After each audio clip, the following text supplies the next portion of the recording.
Thanks for coming to hang out with us today. Ruck Up Buttercup is a podcast hosted by Deployed Love. We chat about real things that military families deal with and help you to love the call to action. So you know the drill. Ruck Up Buttercup. Ruck Up Buttercup podcast can be found on all your favorite streaming locations.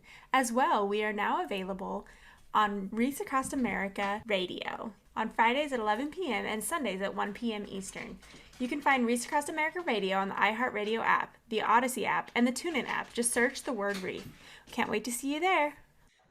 Hey everybody, welcome back to another episode of Ruck Up Buttercup. It's just a girl chat today. It's me and Ashley hanging out, and we found a topic that a lot of people have been talking about on social media, at least where I see, is the military girlfriends who are becoming military spouses and planning their weddings, and how just the culture behind military weddings, I guess, like how there's stigmas, obviously. And so I think that's a lot of their questions is like, how do I avoid being part of the stigma, like of that, and enjoy their weddings? It's really hard as military spouses to become a military spouse and like become married to the military, because you're not, in my opinion, you're not marrying your man, you're marrying his job as well. 100%, so yeah. Yep. Well, and especially like if you don't come from like a military background, like you may not even like have like an inkling of what you're getting yourself into. No, yeah, for sure. I my dad was in the military, but it was like before I was even born, so not anything that I knew anything about. I mean, I feel like I knew what I was getting myself into, and then like once I was in it, I was like, this is stupid. like you realize how much your mom sheltered you from the actual things of it. Yeah. Well, and I feel like also just things change so drastically over the years. Like, things, I grew up military. Everyone who listens knows that I was a military brat growing up, to a Ranger Special Forces. My dad served in, and it was I definitely remember my dad just being gone like all the time. And maybe that's just why I think Jeremy's been gone all the time too, but I feel like I don't remember all the field rotations and things like that.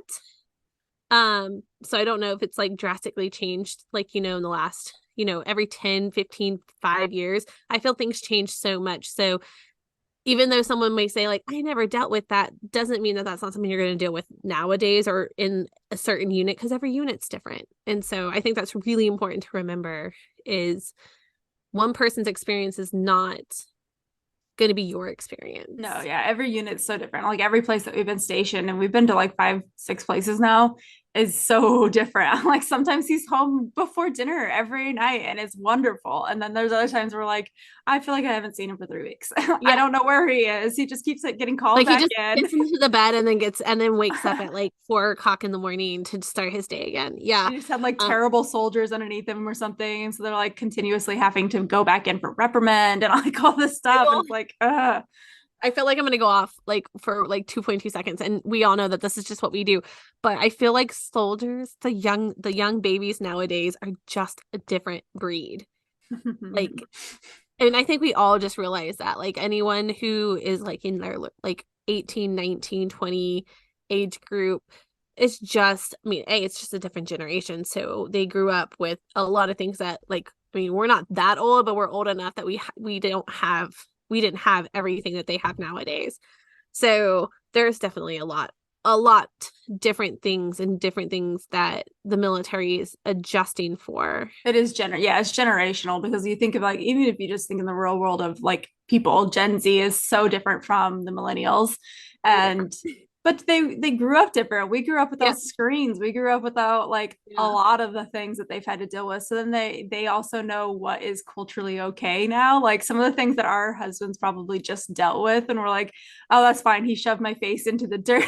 Now they're like, no, like you still have to have some inkling of respect. So it has had to change a lot, I think, from the high up end has to realize, hey, we can't do all the things that, even though it was done to us as we were young, it's changed a lot for them too. So yeah, a lot of the reprimanding comes down to we have to like put them in timeout. We have to supervise timeout now kind of situation, right? Like where it's a lot more in person. It's not like, hey, I got mad at you. You do these X amount of push-ups and it's done with. It's more of like, here, now we have counseling. Now we have blah, blah, blah, blah. And so it has changed a lot. And that takes, especially as our husbands have gone up in rank, it takes a lot more their time. Yeah. Well, and that's why it's important to like say like, another spouse's experience or how they're really in their significant other's experience is going to be different from yours, especially if you're a new girlfriend, fiance, spouse coming in. It is, I feel like it's so much different. Even like the FRG programs and things like that. Like Mm-hmm. they're very different. They're very by the book now. They're very I mean they're not even volunteers where like if you have an FRG leader, they're technically not a leader in the terms of military. It's called an advisor, and they're still a volunteer, but they don't have any like technically any say. Like it all comes down to what the commander wants in the CFR. So it's military run again. It's not ran off Yeah. of the military spouse volunteers. So if you have an issue with your non-existent or existent FRG, like you need to take it up with the command team, which then at that point all the soldiers are like, don't say anything, you're gonna get me in trouble. So you gotta find your network. In different ways. Yeah, it's changed a lot. Mm-hmm. And I think especially if you're coming in, you're looking for someone to advise you, but it's not going to be the same experience. Like my experience coming in was probably completely different than a brand new spouse coming in now. Mm-hmm. I And mean, I feel like we technically have like you still are gonna see the same type of like stories, like high school sweethearts, or we've been dating all through college and they join the military. I see a lot more people joining later in the life. yeah, Like now I feel like there's been an upward trend, which makes total sense with the economy. Like, having people who had a career like idea of what they were going to do, go to college, things like that, and then or didn't go to college and they were doing trade and they just aren't cutting it, so they go into the military. Um, and whether or not you met the soldier in an airport and got married 3 months later, like there's every storyline out there. I know I've heard them. I've heard some crazy ones. I've heard some super sweet romantic ones. Mine's basic, technically high school sweetheart. yeah, mine too. Um, And if you listen to episodes, you'll hear the different stories, even with the guests that we have on, that like some that met later on in life because they were both active duty and yeah. that's how they met. I mean, the things are so different. And I I don't think anybody should be able to judge you for how you choose to become a spouse because you fell in love No. with someone. Like it doesn't matter that they were military. Maybe they weren't military, like we were just saying. Some of them joined later on, and now you became a military spouse, and you have to And like you figure out never what that thought means. you were going to do that. Yeah. Like, and Right. it's definitely a lifestyle that takes not only a lot out of the soldier, because it does, like, it's a very demanding, exhausting job, but it also can take a lot out of a spouse. Yeah. Because, especially if you have kids, I feel like it's 10 times worse when you have kids, because then you're just solo parenting. And to all the actual solo parents out there, like, Yeah. I can't Do that even all the imagine time like and having to actually do that on my own all the time. yeah. Like I feel like I do it all the time, but I know I at least have someone in my corner Yeah. if at at some point during the year, but it's it's definitely a not, I mean it's a job, whether people say it's a job or not. It's definitely takes a unique set of characteristics and strength. Well, I think that's one of the stigmas, and there's a couple, but the one that a lot of them is like, oh, military relationships don't last. And I think Yeah, that's crazy. I mean, there is. I do think there's a yeah, high divorce rate, but there's a high divorce rate across the board across the country. everywhere. And I feel Right. like it's only highlighted in the military community just because like, and this is just me, I think it's because the service member can technically get in trouble if there's like, because they are a service member, there are rules and regulations that the soldier has to follow, or the service person.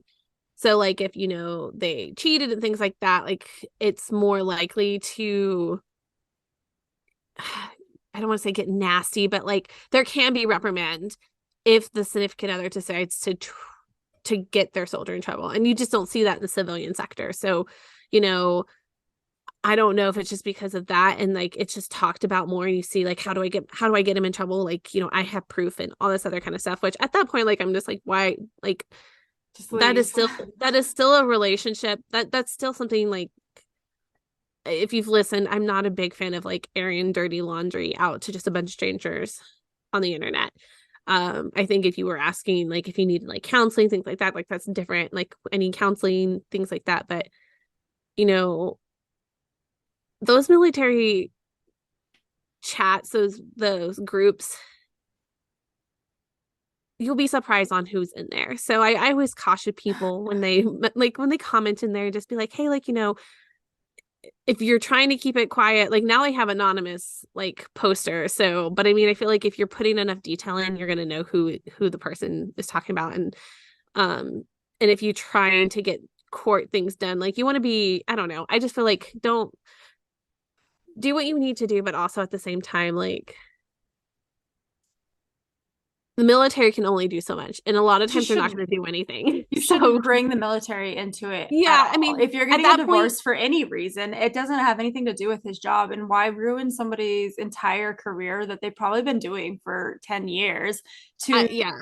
just to get a divorce and try to get more out of it? Like, Well, you, and especially if you have kids, because most likely if you get him in trouble, what's going to happen? Now, I will take a step back and I'd be like, if you are being physically harmed in any way, 100% go after his ass. Like, Mhm. I will, and I feel like a lot of military spouses will always advocate for that. Um, Unfortunately, the military may not do anything, but you have, if you get the right command team, you should be good to go.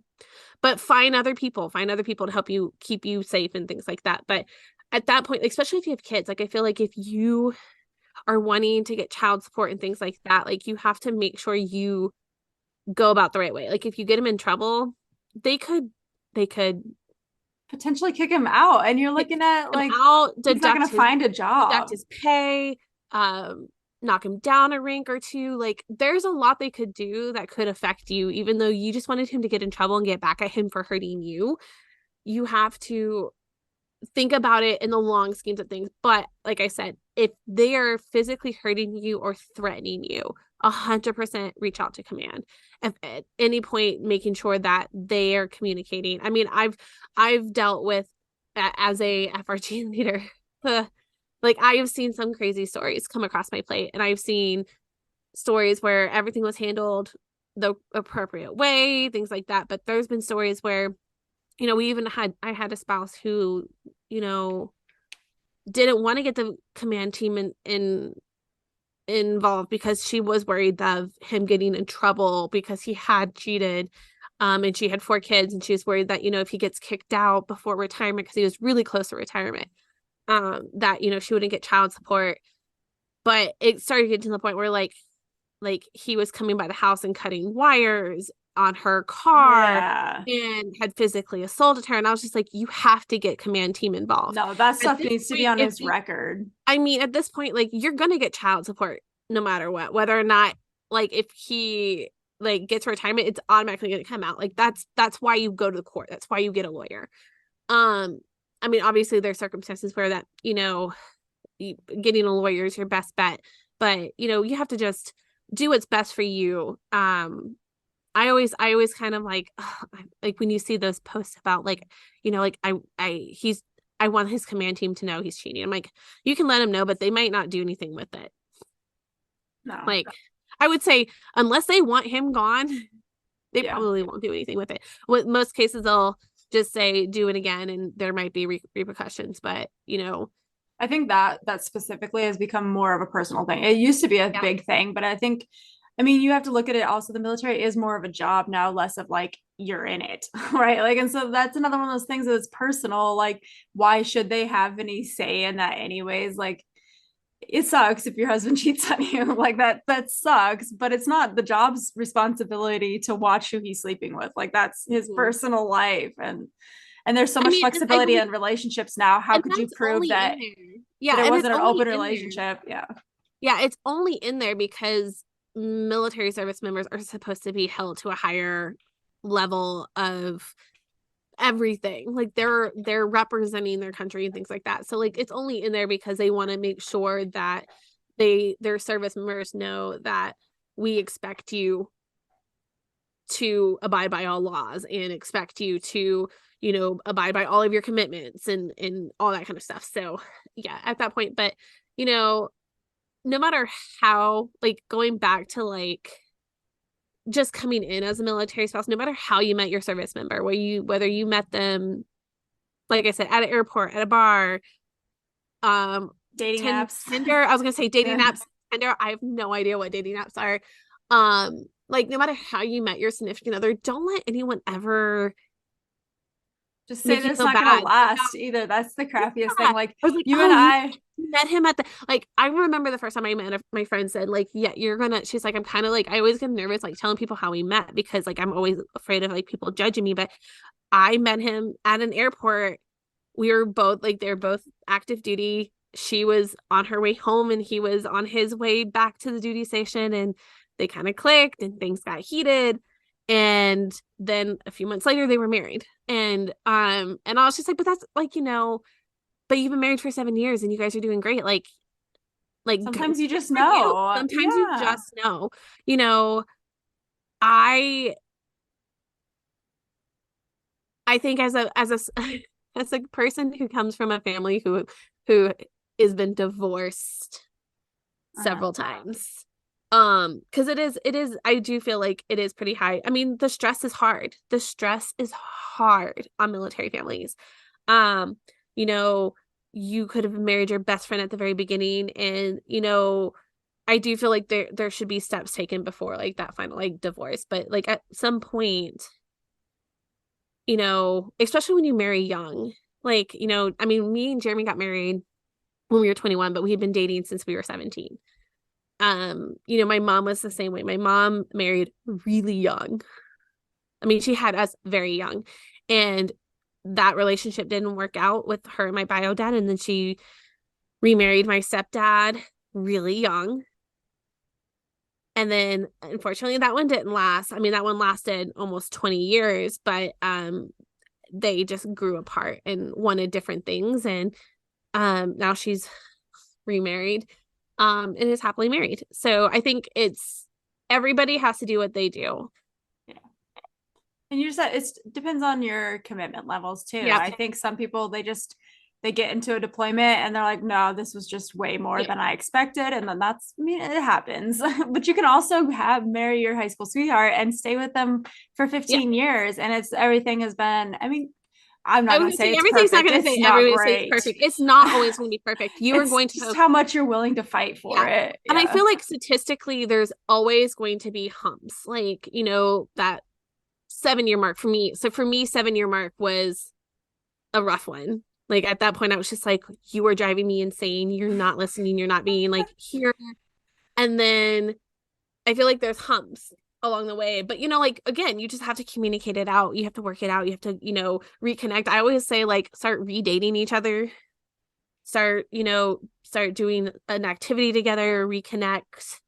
Um, Whether it's like a new hobby, reading books, planning a trip, things like that. Like Yeah, just future planning for us is what really brings us back yeah. together. We'll be like, oh no, that would be, and then realizing like this is still the person, even though I'm like upset with him 2 times a week, right? Like this is still the person that I want to plan my future with. I know this is who I like when I look at things that I want to do in the future. It's never alone. It's never Oh, with another person. It's always with the same person. So you have to yeah. like really sometimes you have to step back and be like, I'm pissed off at you, but look at 5 years from now. Oh, 5 years from now, we're going to be doing this. And he's still in that picture. So it's very clear that like you can decide between whether you're pissed off at someone or like you're ready to get a divorce and slow down, like slow the roll. I think some people just jump into that, like you're saying, try to do counseling, try to work on things because you Yeah, can't.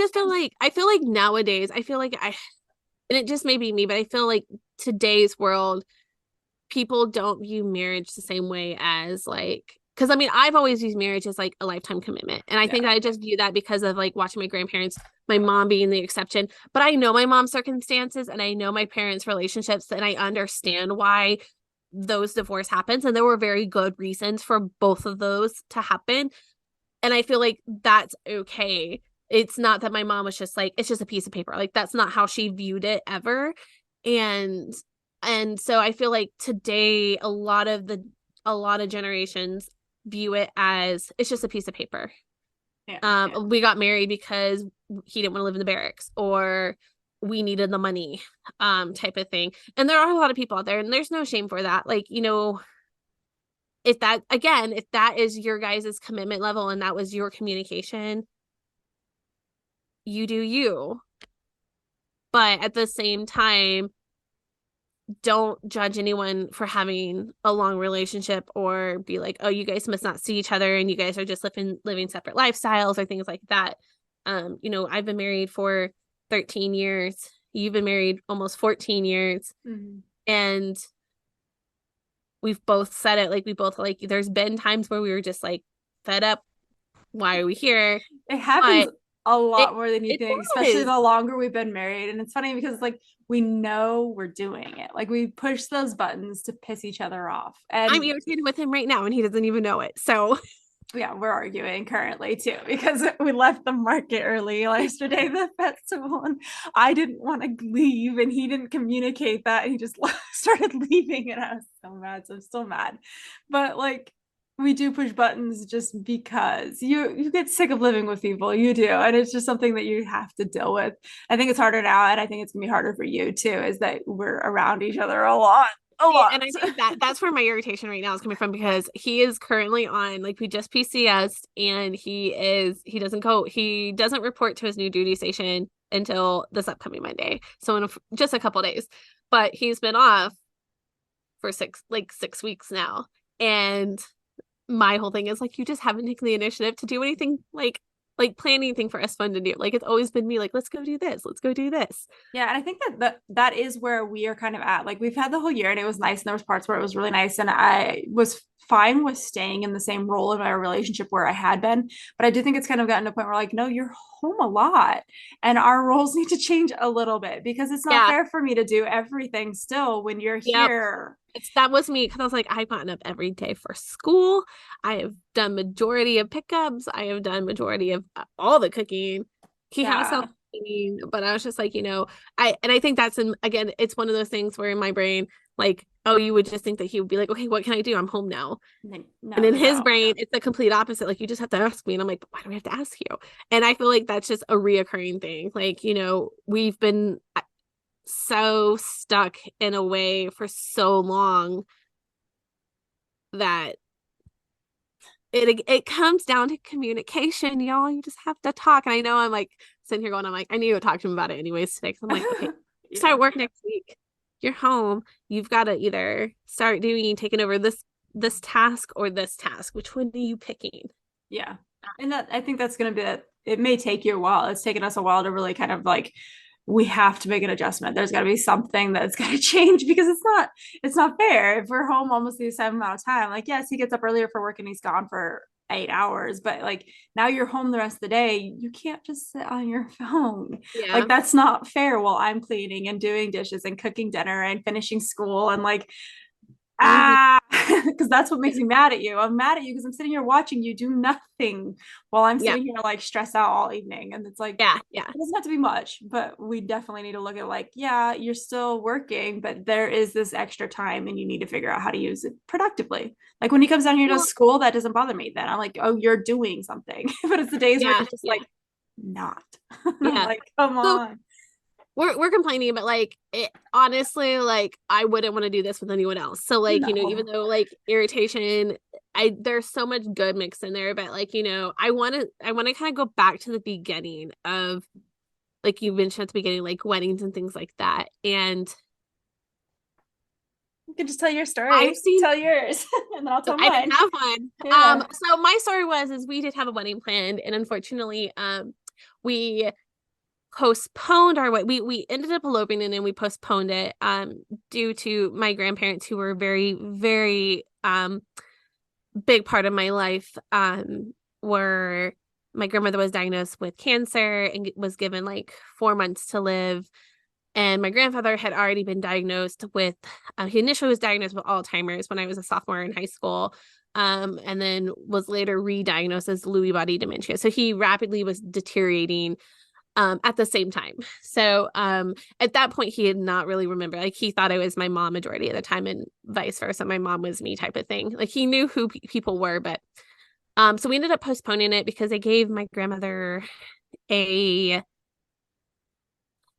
kind of like deadline about the time that we were having the wedding plan. And I was just like, I can't get married without like my mom and my grandma. Like if she passed away, like at that point type of thing. My husband completely agreed. We postponed. His side of the family wasn't very happy about it. We had a lot of tension for the first couple years of our marriage. It's now great. I will say this for anyone listening. Don't let your beginning of your relationship with your in-laws or vice versa be the only relationship. Yeah. I will tell you my relationship with my mother-in-law at the very beginning was not good. And I now talk to her every day. I love her. I see her as another mom. Um, it just wasn't good. A lot of it was communication. A lot of it was her son's fault. Um, in terms of communicating.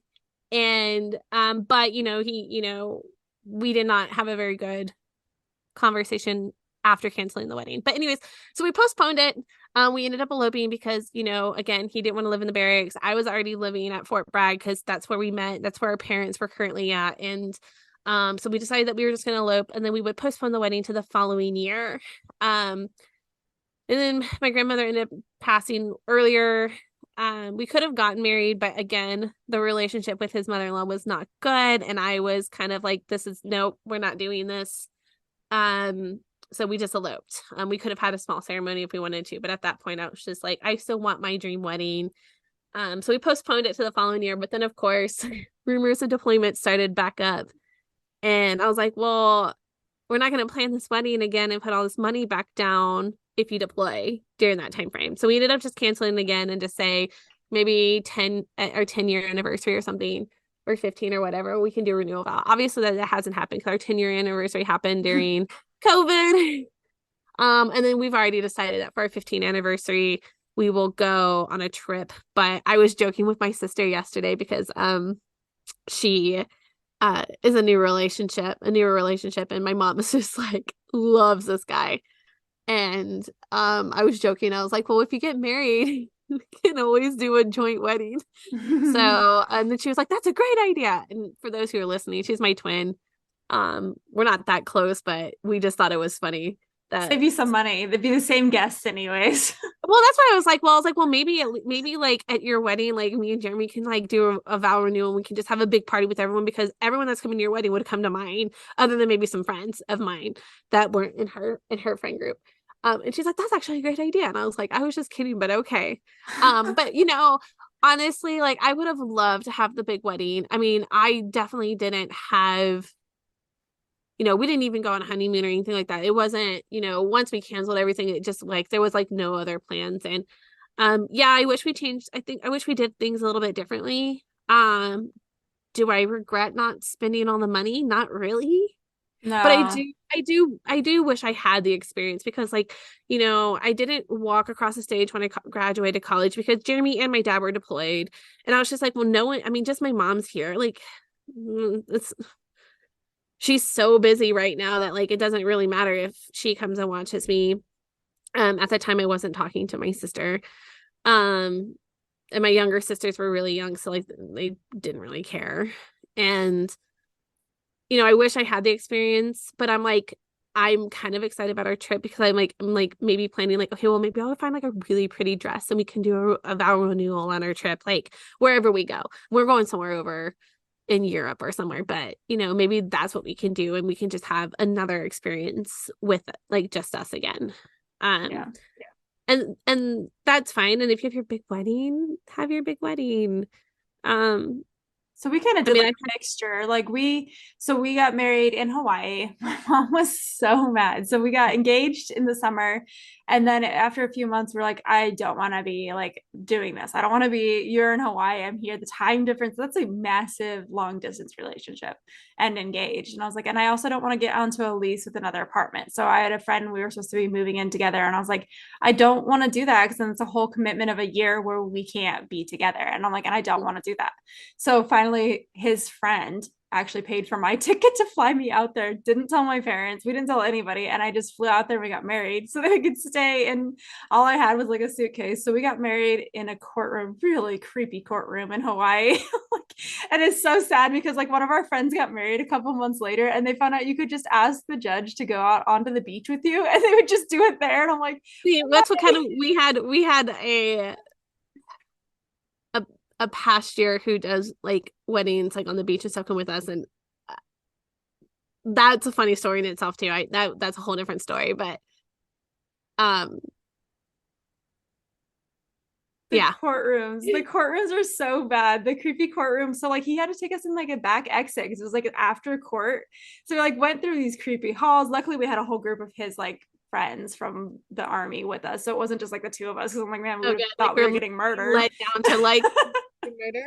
Yeah, no, and it was in a courtroom and it was nice though. And some of those friends are still our friends. And I look at those pictures and I'm like really grateful that we had them there, even though it was really tiny. And my parents were so mad. She's like, you couldn't even at least tell us and like invite us, and we just find out that you're married. And I'm like, you know, like that was the best choice for us in order to get me out there. And that we didn't want command and stuff to really know about it because we just wanted to get married and then they'd have to give us housing and all that stuff. So we just kind of did it. And then but then I let my mom and my little sister planned our entire wedding, and we had a wedding in Nebraska. It was so cheap and so small, and I don't regret that at all. I'm so glad that we did that because my grandma, she had a second lot next to her house, so it was gorgeous. They manicured the yard that they always took really good care of.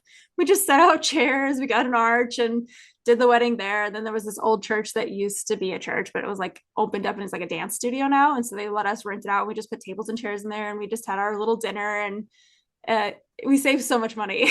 Like, yeah. I think as a military, if you're coming in as a military spouse, I think that trying to do something smaller is kind of a good idea. I feel like unless your family has the money to do that, don't put yourself into debt, because unfortunately, the big myth of being military is we get paid a lot.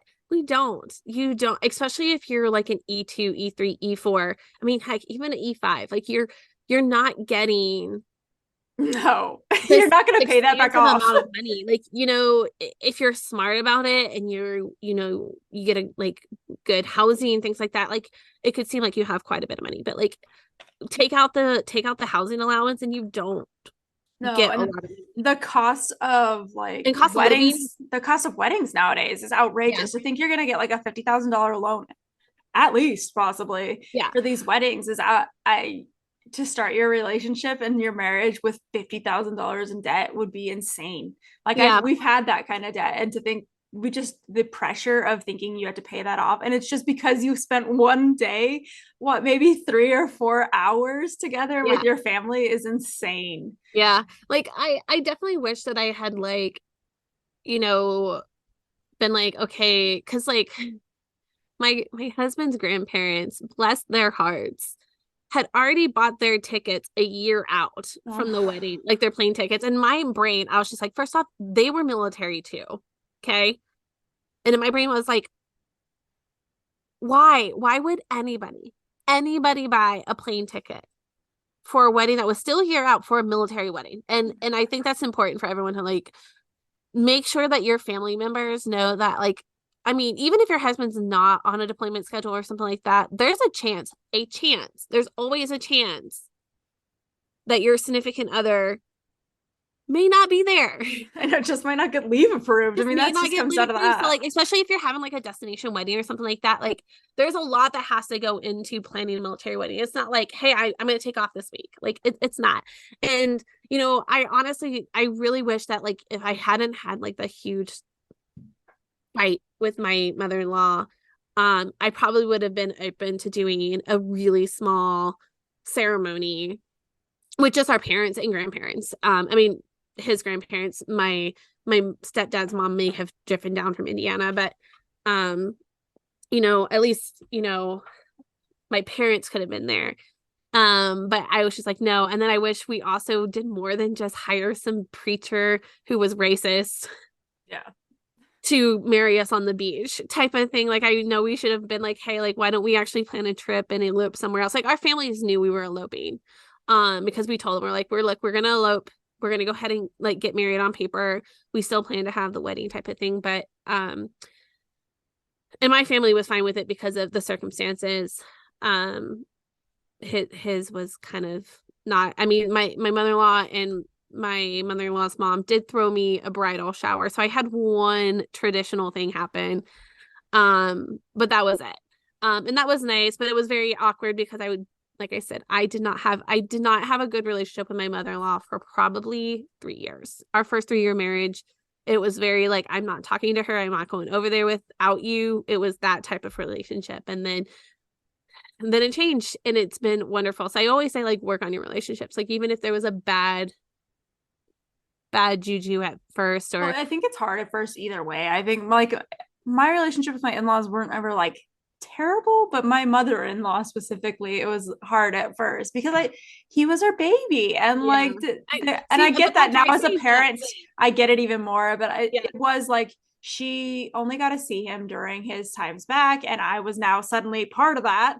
And she Mhm. was trying to plan things with him to hang out with his dad and this and that, and meeting with other family members without calculating in the fact that I would also want to spend our leave with my husband. And so then Yeah. it became like this rift where I was like, bro, you can't like take my husband every day. We're on our vacation too. Yeah. Like I went to Well, see him. and we've talked about that in past episodes. It's okay to tell family no. It's Yeah. okay to say, nope, on leave, we're not. You're more than welcome to come visit us at any time. But, his leave date, we're going to go do this. Or you're welcome to join us on this trip. But making sure that, I mean, we all grow, we all change, we all grow. I mean, I'm not the same person I was 10 years, 13 years ago. I mean, I'm not even the same person I was 3 years ago. No. So, I feel like that's important for everyone to like take note, is you are constantly learning, you are constantly changing. Your partner is doing the same thing, your family is doing the same thing, the military is doing the same thing, that And relationships, not even just your spouse, but like with those yeah, people with the change, they people. grow. Yeah, so it's just like, be in your feels. I feel like I say this all the time too. Be in your feels and then figure out what to do. Especially Um, hard, I think, if you married young, because I think a yeah, lot of our rift was because we were both basically teenagers. And so she was yeah, trying to parent us. yeah. We were trying to like figure out where we were as adults. And it just made it so much harder. But it's And I changed. think Like things that are was so much ours better. too. Yeah, that, like I said, it was a lot of miscommunication. My husband was not the best kid in high school. Well, like, um, and for some reason she thought I was to blame, and I was definitely not to blame. And if anything, I made him better. Like, I will totally say that on record. Like, if anything, I made him like think about doing things that he shouldn't be doing. Um, for the most part. But I just feel like I'm glad that there's social media out where there are the like, if you go look, like, military spouse or fiance groups and girlfriend groups, like, there are groups out there where you can get help. But I say this all the time too, take everything with a grain of salt. Like, don't just listen to what people are saying. You're going to see negativity more than you're going to see positivity. You're always going to see, like, you're going to hate it, run for the hills, all the things. And I love being a military spouse. Like, yeah, there are hard days, there are some hard moments, there are some scary moments, but it's also super rewarding. It's also really rewarding to see the work that your service member puts into their job and into their country and protecting those that are underneath them. But it's also, I mean, I'm so proud. Like, Yeah, for it's those who've listened, pride. it's pride. I mean, like, for Yeah. those who listen, know that my husband was at Haikaya Airport when they were doing the evacuations, and he's like written up a little memoir, and I've read like what he did, and I'm just like, and then I've seen some of the documentaries that have come out from like the Marine side, which that annoys me. That's a whole nother topic of like annoyance. But anyways, knowing that he was there and done that, and how much pride he takes into it, and knowing that, like, my like pride I have in him for being a part of that and things like that. But just like him, I mean, he's been in for 15 years, and what are we, September? In a month, he's been in for 15 years. And obviously this is the only lifestyle we've known. We both grew up military, so we were both military brats. It comes with a lot of pride, and it comes with a set of skills that no other people, I shouldn't say no other people, but there may be other groups out there, but we come with a very unique set of skill sets that a lot of people don't have. And I think sometimes we take it for granted, or some people may. I try not to, because I know that I've been very fortunate to have the experiences. I mean, I've been able to travel the world. I've been able to meet, I mean, I would have never met my husband if it wasn't for the military. I wouldn't have met you. I wouldn't have met a lot of people that are very important in my life today if it hadn't been for, you know, all the scary, sad, crazy times. There are some very beautiful and raw moments in between that make up for all of that. Yeah, it's such a unique job. I mean, like the military is so unique, and the pride, I think the pride is the word, because like he doesn't just have a job. He is a person that does this for other people's sake. Like it's not a job that you're just going to do. It's not like I show up at the office every day. No, he goes across the world, puts Yeah. himself in harm's way because that's what is needed to keep people safe in our country. And so there's a lot of pride in being a military spouse. It's Yeah. so hard. Like you're Yeah, I saying, feel it's like so hard, every but time someone says like thank you for your service, like I know so many spouses cringe at that, but I'm like, I will let my husband know that. Like, thank you for saying that, because or my dad. I mean, like I said, my dad, my father-in-law, my husband, my grandparent, my grandfathers, my great-grandfathers, they've all served. And so we're the first generation that hasn't served. Um, and it is a rewarding and very prideful. And you see a lot of military families getting upset on certain things, and I feel like they have a right to be upset over certain, and we won't go in that. We're not political here, but I hope that it's those who are listening who may not be in the military sector know that, there's a reason why military spouses and families and soldiers get upset when they see certain things in the media because of the sacrifices. I mean, do you know someone who's been killed right. in a deployment? I know. My Yeah, for husband sure. has known people who have passed away on deployments. Until you've experienced that or had someone who's experienced an actual deployment who, I mean, Jeremy almost didn't come home from his like second deployment, like miracle. Yeah. He wasn't either hurt or killed. And that, just knowing those things and like having someone in those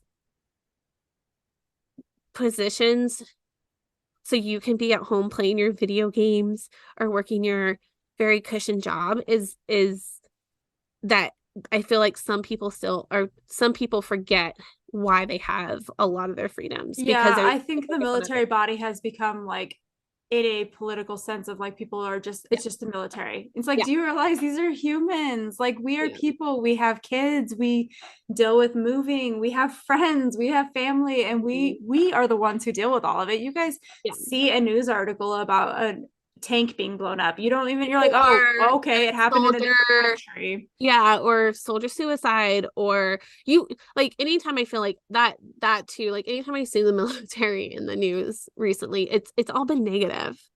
Like Yeah. negative, like another soldier missing, which obviously needs to be like addressed. Not saying it doesn't need to be addressed, like 100% needs to be addressed. But like you rarely see the good things. Like, I even feel like the rapid deployments that we've had and all these things, like a lot of it was negatively reflected on our service members. And I mean, they have orders too. So like it's also like I feel like people are like, for instance, like when the riots were happening and the National Guard were there and they were just yelling like do something. Like they can't. Like if they do something, they could go to jail for the rest of their life. Like I don't think a lot of people understand like all the rules and regulations that come to being a service member. Even military spouses, like I feel like we are still kind of like we're not in the military, but like, we still have to watch what we say at times to Yeah. certain people because we might not get in trouble, but doesn't mean our service member couldn't get in trouble for that. And I think that's kind of that's a stigma there too. I feel like because some people are like, I don't care. I'm like, I get it, you don't care, but there are times where you should. Yeah, I just feel like I wish we weren't played as like a player in things in the news because it's Yeah, like, man, you guys don't cover the cool veteran events I see. I see the coolest things. And how often do you hear that, like in Fayetteville, this veteran organization just built 10 houses for yeah, veterans who don't have homes? Like, you don't see that in the news. You may see it in the local newspaper, but yeah. it's like that, It's those just not things. covered. And you think Yeah. that there's so much volunteer hours that go in by our active duty that just go out in the community and they go help at schools, they go help at hundreds of things, and none of that is ever seen. It's like, yeah, this is their job, and yes, they're on orders, and maybe you don't like war, but like that's not what they're doing. They do so much more for They our do so much community, more. Yeah. and it's not just a job. They're not just working. They are these people that are like trying to make your kids be like realize there's good people in the authority. They are trying to do so many things outside of what is just seen as war and bad people that we're out fighting and shooting people. It's like that's not it's wild to me, and it's the pride of First off, like, like, why would you ever yell at a soldier? Like, no, I mean, like, ugh. Like, they're not, I yeah, they're not even going to do anything to you. They have they no, they have can't. no authority. Like, But it's but at that wild. point, like, why get up into a soldier's face and yell things like you're a horrible human being and things like that? Like, first off, that's just wrong on so many levels. And I hope that anyone who ever sees that jumps up in the defense of another soldier. Obviously, like those circumstances are a little like, far and few between, I feel like, but you know, I feel like I see on social media all the time, like, all those baby killers and things like that. And I'm just like, why? Yeah. Why? Like that, do you think that's, what they purposely did or do? Because if it is, then maybe maybe you should get out into the world and experience the things that they're keeping us safe from. Right. Yeah. Um, That's like the whole pride. Like, it makes me sad when people like don't understand how much they do. It's not just what you see in the news. And yeah. yeah, it's a hard Well, job to be a anything with military you. spouse, like to Yeah. just watch, and there's nothing we can do. There's nothing we can do about like how things unfold. And Well, and and like I said, like everyone has to do what's best for them, but on social media gives a lot of people a platform to be either a braver than they would be face to face with people. They can hide behind a fake photo, things like that. You obviously are gonna have people who are gonna stir the pot always, so just kind of keep that in mind. But don't add to the fire. Like, there were times within my own family who were commenting some pretty nasty things about the military, and I had to bite my tongue. I ended up was just like, this isn't okay. I can no longer follow you on social media. If you really truly feel that way, then obviously you don't want to be close to us anymore. We'll just, go ahead and feel free to unfollow us as well, type of thing. And I've had that conversation with a cousin of mine because I was like, this isn't okay. Like, and especially when your uncle, fought. I mean, my dad was deployed for 18 months after 9/11, when we first went into Iraq. And I was like, how, like, just because you can say something doesn't mean you need to say it. yeah, no, for sure. So, um, again, it takes a lot of patience. Patience, I think, is a big thing that Grace. grace, Mm. that's the word. For military spouses, we, there were like there's times where I'm just like I want to call people out so much and I'm like, I can't do it. Ashley, don't do it. Be the bigger person. Try to provide Hmm. positive feedback, but then, also don't I'm definitely more the person who just doesn't respond to things Yeah, when at some points you do have to kind comments of on step back and be like, it is his job. Like, this is something. a job, and I don't need to get Yep. so worked up in it Yep. either. So, And that's just something to remember. Like, like I know it's not his fault. I know that he doesn't want to leave or be gone again. Now, I can be upset about him if he doesn't communicate it to me in the appropriate way, like in terms of like, hey, I'm going to be in the field instead of, like, my instance where I'm like, hey, are you going to be home? What time are you going to be home from dinner? Oh, a Thursday? When it was like a Monday. Obviously, those sometimes where you can 100% be mad at your significant other and call them out on their BS. But other times, like, they can't control, like, their schedules and whether or not they have to stay late, or, God forbid they lost a sensitive item and they're there for 24 hours Until it shows up. Yeah. until it shows up. Like, that's just part of the military. And you marry it whether you want to or not. Like, you when married you it join, if you that's want going to to. be. But I feel like, again, it all comes down to communications. Like, I think a lot of my struggles with my husband is like, he was very, at the very beginning, even now, it's been, he was a little bit better in the last year since he was a first sergeant, but, just communicating like what they did and why they do this, and different things like that, because it was just always frustrating on my end, because I'm just like, well, what is that? And he'd be like, you don't need to know about it. And I'm like, I'm just asking a question. Like, it would be the same as if you worked at a car dealership and I'd be like, well, what is a Toyota RAV4? Like, come on. Like, it's just having communications and making sure that you're aware of what's happening can make it feel less intimidating, less scary. Don't shy away from the organizations that are out there to help. Don't, yes, FRG has stigma. Like I said, it's changed drastically over the last several years. It is a command team. You may not have one. You may have one and it's kind of non-existent. You may have one that you don't like. That's fine. But always just stay connected to it. Get the emails. Have the phone number of the person to contact. So in case there is an emergency, like they're in the field and you can't get a hold of your significant other, you have one contact to get a hold of and say, hey, I need help.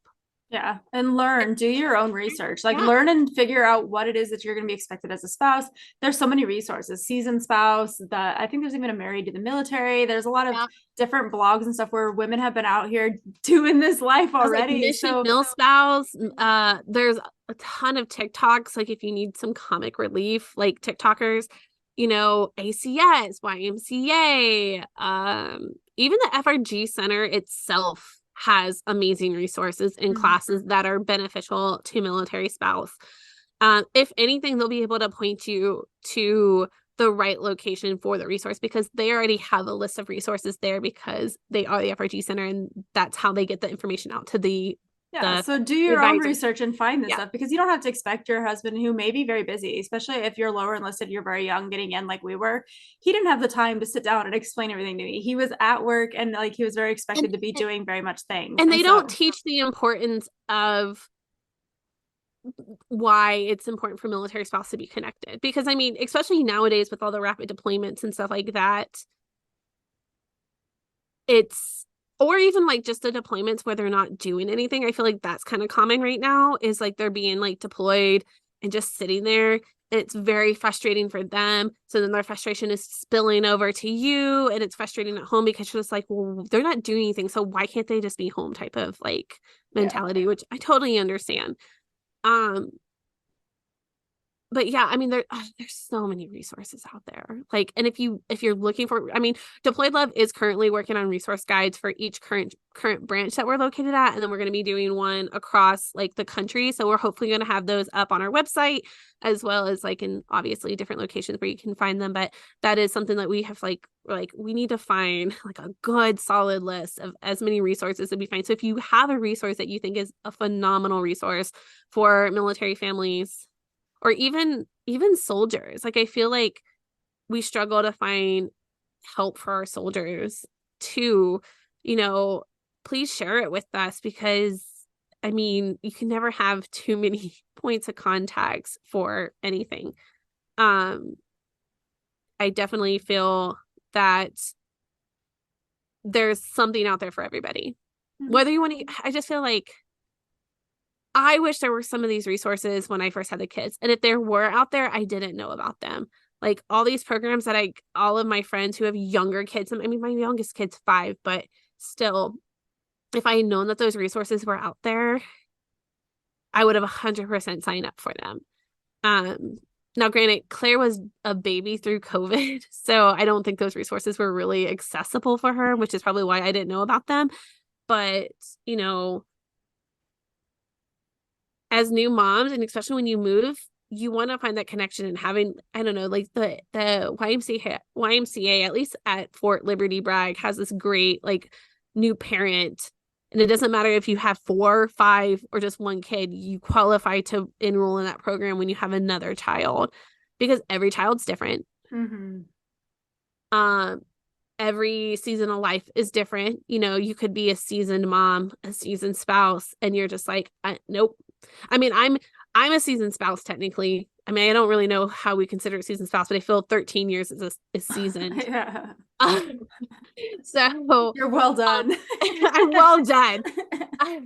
You know, growing up military and things like that, I feel like I'm pretty seasoned and I know my way around the pond, but you know, right now I'm in a whole new, like I feel like I dealt with this when I was stationed during recruiting, but recruiting, when we were on recruiting duty, I was working outside of the home and I only had one child. And now that we're in another kind of similar situation when we're working in the ROTC program where we're in a remote location, I'm not near military families, and I work from home, like I'm just like, what am I going to do with myself? Like I'm already going crazy. Mm-hmm. I've been here for 6 weeks and I'm already like, and I think that's one of the reasons why I'm annoyed with my husband, because I'm just like, you know, I'm a people person. You know that I need human interaction, and you're just sitting on the couch looking up freaking motorcycle parts. So, like, at least get me out on a hike or two, because I mean, we're in the perfect place to get out and enjoy nature. So that's why I was like, you know what? I gave you until 10 to wake your butt up. I'm going for a hike. So I grabbed my dog and I went for a hike, and it was great. And it was exactly what I needed. I took my Kindle with me. I sat up on the top of the mountain and I read my book for like 25 minutes. And then he was getting antsy. So then I was like, okay, let's go back. See, and that goes back to every single military spouse's experience is different Yes. because every move is different. Every deployment is different. Every kid you have is different. So Everything's different. you may have the easiest time being a military spouse because it just was an easy round for you. You drew the right cards. Like that's You may have not had to move as, I mean, because I mean you're gonna find military spouses who don't move. I mean, our friend Courtney, who's at Bragg, she's been there for 5 years, and there's no end of the tunnel, light at the end of the tunnel for like when she potentially will leave. She could potentially be there for another 6 months. She could potentially be there for another 4 years. Like everybody's different. I mean, I moved a crap ton as a kid. I mean, I went to a different high school every single year. Mm-hmm. My husband moved twice during his entire childhood. Like his best friends from 3rd grade until he graduated high school. Like he was in the same spot, and he was really fortunate. He was really lucky. That's not the case for all military kids. That's not the case for all military families.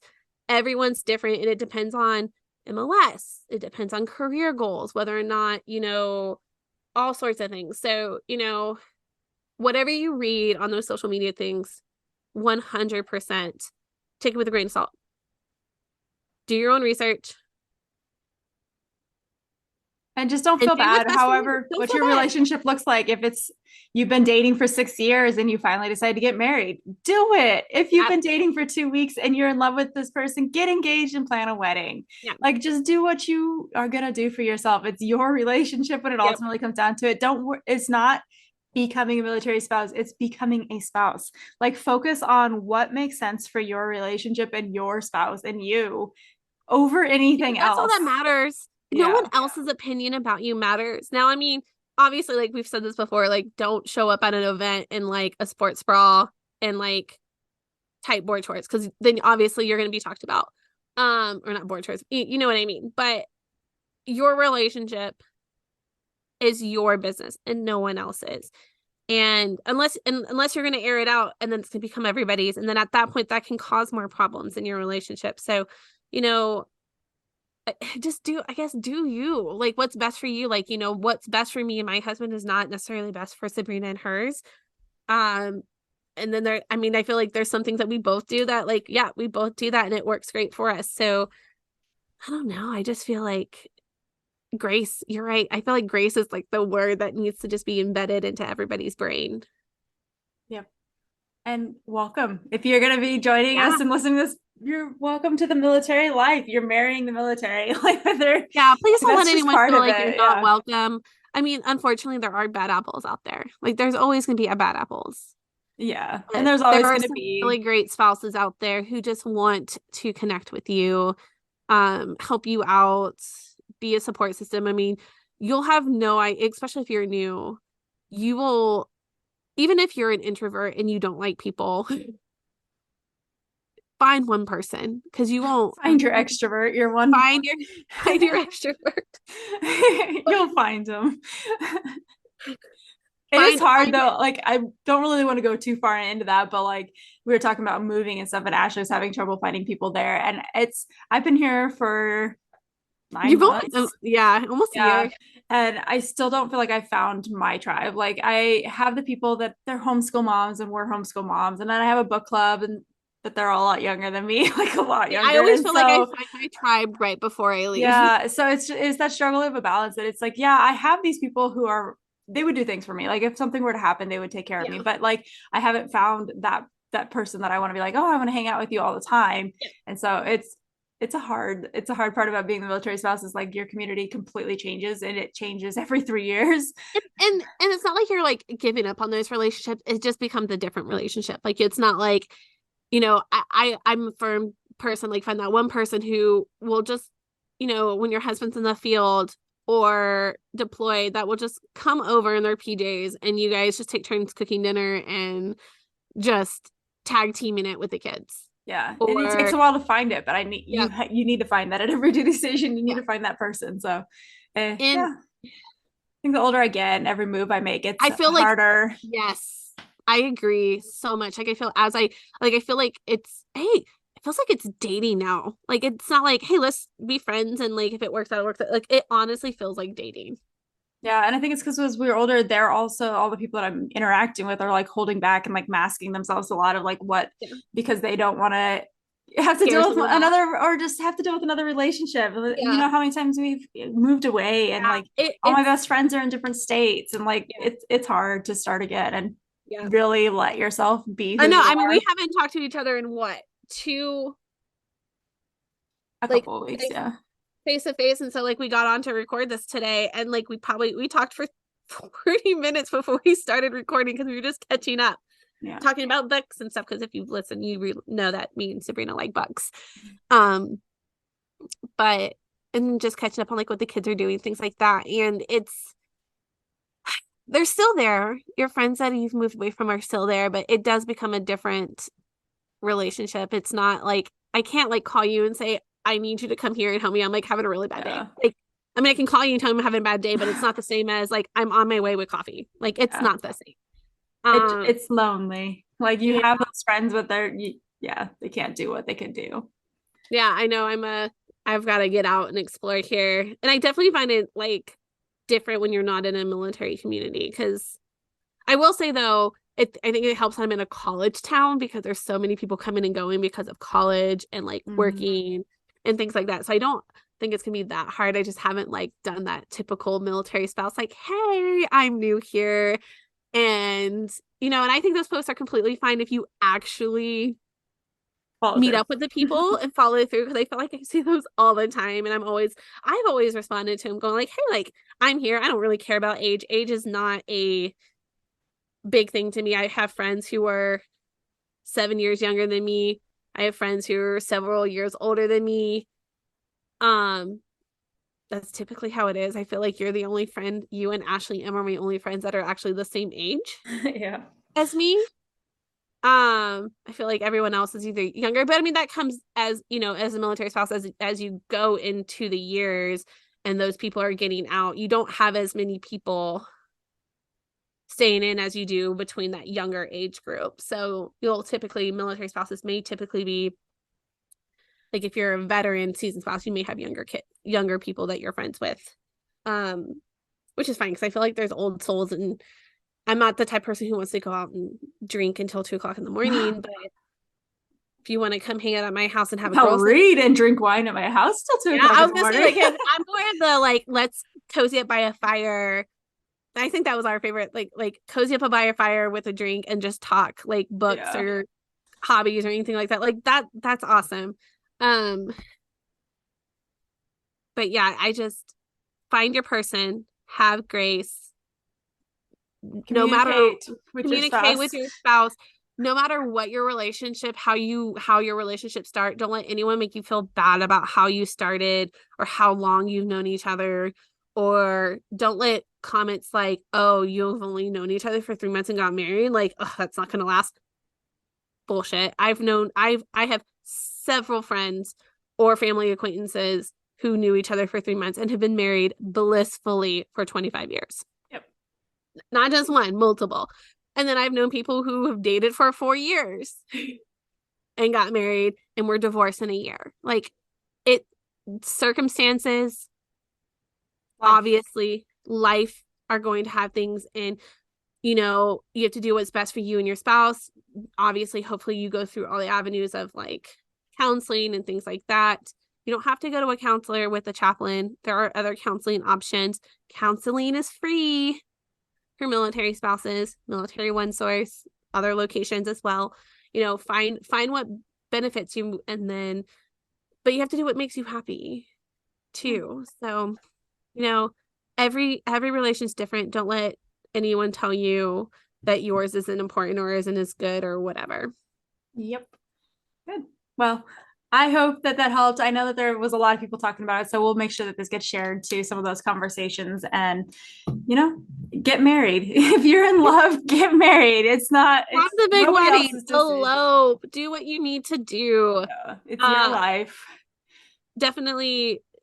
I feel like now people are a lot more, I don't know if it's just me, but I feel like a lot of people are starting to get into the thrifting and DIY phase of their saving money. And saving money. And I'm here for it because that's all I mean, my mom was a huge thrifter. So like I'm excited to see like people are starting to realize, hey, the cost of living and groceries and everything has just gone up extensively. So like, that's why it's great. If you're listening to us now, listen to the next podcast after this, because we have a girl who's coming on who is part of a financial organization that helps specific really excited. Military. So if you guys are listening, make sure you tune in for next 2 weeks from now episode, because we are going to be talking specifically, I think we'll probably hit on like the lower enlisted, because I remember that time being so hard, and now especially with the economy as it is. Yeah, I mean, just like housing costs, like even with the BAH like bump increase that they did, it still wasn't enough. Never and they don't do it like that whole program, in my opinion, needs to be like revamped, and that needs to be looked at every year rather than every like 7. Because even here, like our BAH for here doesn't cover the cost of living where we're at. Yeah. We're paying out of pocket. So like obviously like we're struggling with that, because it's like, figuring out how to like pay all the bills and then still do all the things we want to do. So like, we talked about like, okay, we're gonna have to be pretty strict on a budget. Yep, but then the cost of food and gas is like, I want to vomit every time I go grocery shopping. I actually did really good yesterday. Stay tuned, because we'll talk about it. She's gonna tell you all of it now, but you're gonna hear it next time, because I'm feeling it's gonna be eye-opening and helpful. I'm excited for that episode. Yes. Yeah, I'm excited for that one, because we haven't talked about that subject. And not with someone who really knows. Like we've talked with spouses in the past and like their struggle, and like just to, something to relate to, but someone that hopefully is going to give us some really good advice on how to help fix the problems and how to get through it, because I have a feeling it's going to be a couple sketchy years, at least through the next election. So yeah. Oh my goodness. But thank you guys for hanging out with us. I know our girl chats, they go all over the place. They kind of spiral all over the place, but we enjoy it, and you get to kind of just see what it is to have a military friend. This is just the chance that me and Ashley get to sit and chat and talk to each other too. So we love chatting with you guys and hearing from you. We are looking for guests for next year. So if you guys are interested in coming on, we just love to talk to spouses. If you have resources or you just want to come tell us your story, then we're down with it. So reach out to us and we will get you on the show. Otherwise, we have another episode in 2 weeks, and we'll see you then. Like we like to say, look up, Buttercup.